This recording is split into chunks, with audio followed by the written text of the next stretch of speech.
Un hombre con una enfermedad congénita inspiró la famosa obra del siglo XVIII que años más tarde llevaría a Disney a la gran pantalla. Todo empezó cuando Petrus Gonsalvus y su esposa Catalina decidieron posar para el cuadro de un artista flamenco. Fue allí donde empezó a divulgar el cuerpo inusualmente cubierto de pelos de Petrus. El caso de Pedro González o Petrus Gonsalvus, tras ser rebautizado en el latín por el soberano, es el primero de hipertricosis lagunizona congénita de que hay constancia escrita. Hoy te contaré la historia real de donde se originó la leyenda de la Bella y la Bestia. Te invito a que te suscribas a mi canal para más historias de la vida real. Yo soy Leslie Thunder, bienvenidos a un nuevo video.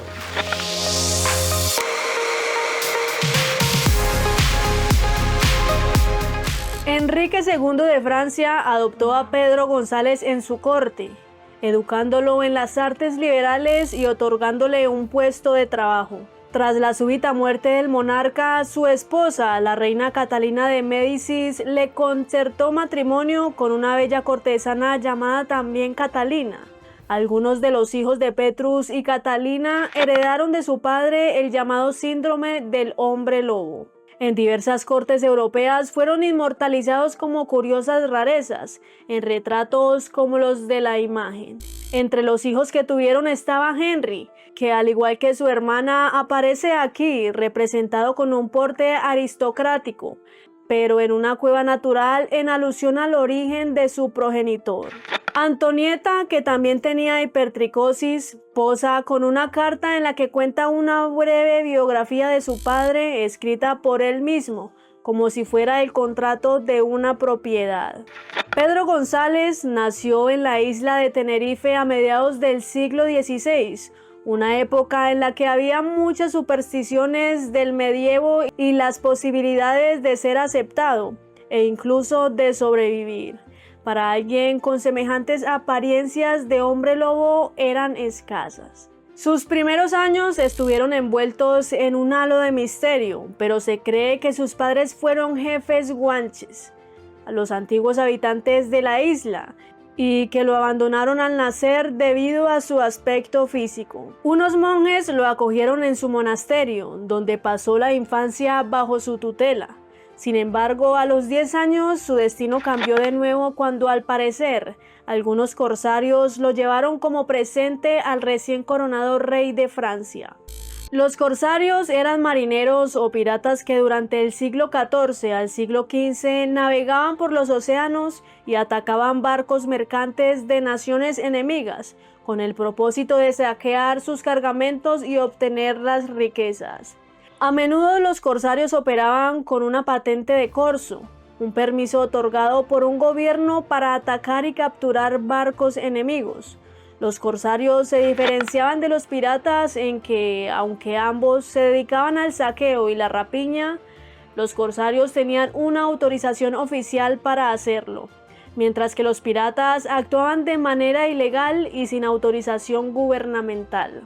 En aquel periodo de grandes descubrimientos, cualquier cosa con tintes exóticos era un regalo apreciado por parte de la realeza europea, que se jactaba de acoger en sus cortes séquitos de enanos, aborígenes, locos, deformes y otros individuos considerados aberraciones de la naturaleza para que les sirvieran, entretuvieran o simplemente les hicieran compañía.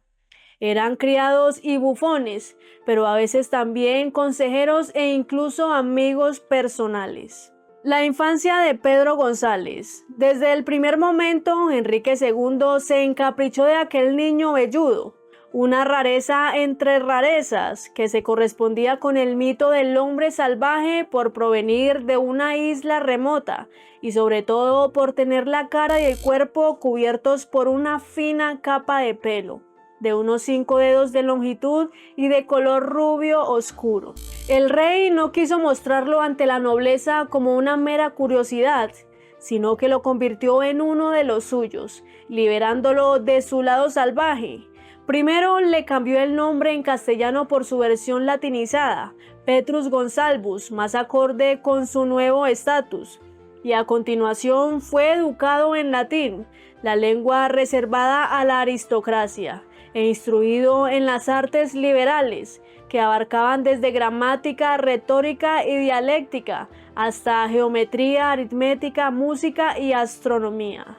Afortunado, le enseñaron modales cortesanos y las costumbres palanciegas más refinadas, y lo ataviaron con las mejores vestimentas. Dice Enrique Carrasco, profesor de comunicación en la Universidad Europea de Canarias y el autor del libro Gonsalvus, Mi vida entre lobos. Su destacada inteligencia le permitió superar con creces las expectativas del monarca, quien le encomendó el puesto de sommelier de paneterie boucher, algo así como ayudante del panadero real.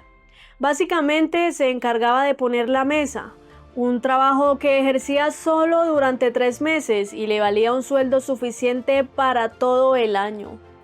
También le otorgó el tratamiento de don, supuestamente por su distinguido linaje guanche.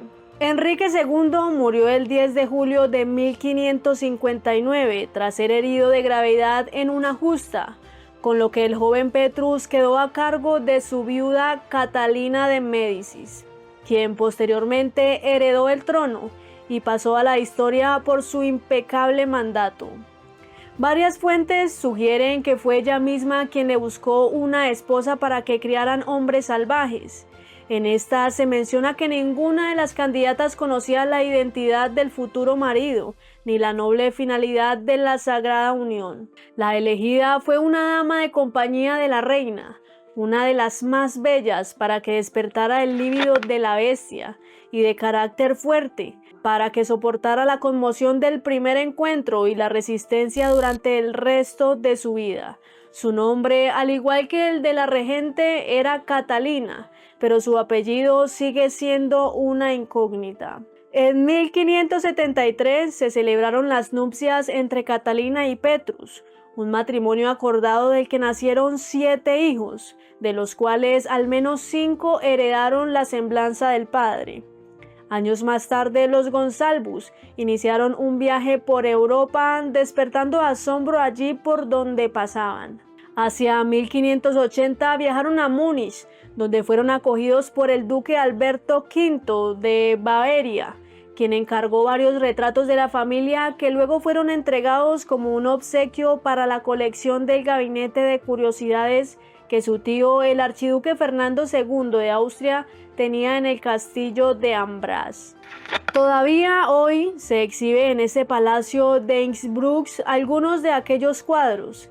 En ellos se puede observar a Petrus, a su hija Madeleine y a su hijo Henry o Enrique con atuendos de gala, pero con un fondo que recrea una caverna natural, en alusión, según algunos autores, a su procedencia canaria, donde era costumbre que los guanches vivieran y enterraran a sus muertos en cuevas volcánicas naturales. Otros nobles encomendaron copias de estos lienzos, así como nuevos retratos, lo que extendió su popularidad por Sacro Imperio Romano Germánico. La fascinación era tal que el mismísimo emperador Rodolfo II de Harburgo solicitó un mechón de pelo de Petrus para guardarlo en un lugar privilegiado en su preciado gabinete de exoticismos. Pese a ser una celebridad y vivir como aristócratas, los Gonsalvus siempre fueron propiedad de alguien, nunca fueron libres. Años después se trasladaron a Italia bajo la protección financiera del duque de Parma, Ranuccio Marnesio. Así lo atestiguó un retrato de la hija pequeña del matrimonio, Antonieta, en el que sostiene una carta con la siguiente inscripción: de las Islas Canarias fue llevado el señor Enrique II de Francia. De allí pasó a sentarse en la corte del duque de Parma, a quien yo, Antonieta, pertenecía. Y ahora estoy con la señora doña Isabela Pallavicina, marquesa de Soragna. Señora doña Isabela Pallavicina, marquesa de Soragna. Aunque hasta el momento todo parecía ser una fortuna para los Gonsalvus, esto fue solo una ilusión.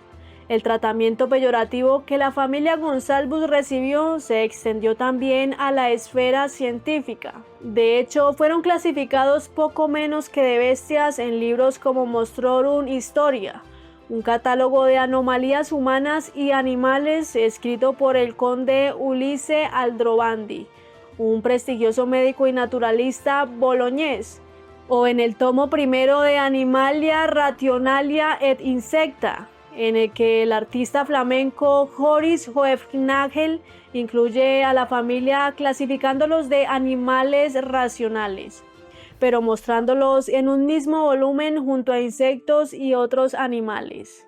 El mero hecho de ser peludos los condenó a un trato infrahumano. Muchos libros, cuadros e ilustraciones que plasman la sintomatología de la familia Gonsalvus han sido recopilados en la literatura científica, aportando una valiosa información descriptiva acerca de su anómala enfermedad y de su patrón hereditario. Las primeras observaciones médicas de su caso provienen de Felix Plater, médico suizo que escribió que Petrus tenía sobre las cejas y la frente unos pelos tan largos que debía peinárselos hacia atrás a fin de que no le molestara la visión. Sin embargo, también le sacó hierro al asunto al notar que después de todo, partiendo de que todos tenemos pelos en cada poro del cuerpo, no es de extrañar que en algunas personas, como en muchos animales, su cabello sea más largo y crezca continuamente como las uñas. Este tipo de hipertricosis afecta a menos de 1 de cada 1000 millones de nacimientos, y el primer caso documentado en la historia es el de Gonsalvus. Por eso también se le conoce como el síndrome de Ambras, en referencia a los retratos del castillo homónimo. Asimismo, las distintas clases de hipertricosis congénita generalizada son nombradas a menudo como síndrome del hombre lobo. A principios del siglo XVII, Petrus y su esposa Catalina se mudaron a la localidad de Capodimonte, donde fallecieron tras más de 40 años casados. Se cree que Catalina murió en 1623 y Petrus en 1618. Aunque su muerte no figura en los registros, curiosamente solo se anotaba la defunción de las personas que eran enterradas de acuerdo con los ritos religiosos, por lo que algunos historiadores sospechan que hasta sus últimos días fue tratado como un ser no humano. Quizás la hermosa Catalina supo ver más allá del físico de Petrus, ponerse en su piel, descubrir su interior y enamorarse de él. Una bonita historia de amor que pudo haber inspirado a la escritora francesa Gabriela Suzanne Barbot para escribir ya en el siglo XVIII la primera versión del clásico relato que hoy conocemos como La Bella y la Bestia. Esta es la historia real detrás de la leyenda de Disney. Dime en los comentarios si ya la conocías. Suscríbete para más historias de la vida real. Nos vemos en un próximo video.